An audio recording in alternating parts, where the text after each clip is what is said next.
আসসালামু আলাইকুম সম্মানিত দর্শক, দেশ ও দেশের বাইরে থেকে যারা এই মুহূর্তে আমার সাথে আছেন সবাইকে জানাই আন্তরিক প্রীতি ও শুভেচ্ছা। বন্ধুরা, সব ধর্মের মর্মকথা, সবার ঊর্ধ্বে মানবতা, ভুয়া বিজ্ঞাপন ও প্রতারক থেকে অবশ্যই আপনারা সাবধান।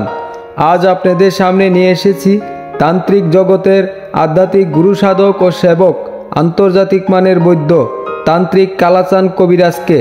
তান্ত্রিক কালাচান কবিরাজ যে ধরনের সেবাসমূহ দিয়ে থাকেন, মনের মানুষ অবাধ্য, স্বামী স্ত্রীর অমিল, নিঃসন্তান, শত্রুকে দমন করা, জায়গা জমি নিয়ে ঝামেলা, মামলায় জয়ী হওয়া, খেলাধুলা ও লটারি বিজয়, যে কোনো জটিল ও কঠিন সমস্যার জন্য আলাপ করতে পারেন। 1 থেকে 24 ঘন্টায় সমাধান করে দিয়ে থাকেন এবং কাজের পরে টাকা নিয়ে থাকেন। রুগীর আসতে হয় না, শুধুমাত্র মোবাইল যুগে সুচিকিৎসা ও সুপরামর্শ নিতে পারেন। তান্ত্রিক কবিরাজ কালাচান বৈদ্য সিলেট খাসিয়াপুঞ্জিতে থাকেন। ওনার মোবাইল নাম্বার 01721367967। আজ এ পর্যন্তই। ভিডিওটা যদি ভালো লেগে থাকে অবশ্যই আপনারা কালাচান কবিরাজের মোবাইল নাম্বারে ফোন দিবেন, সুচিকিৎসা ও সুপরামর্শ নেবেন। সবাই ভালো থাকবেন, সুস্থ থাকবেন। আল্লাহ হাফেজ।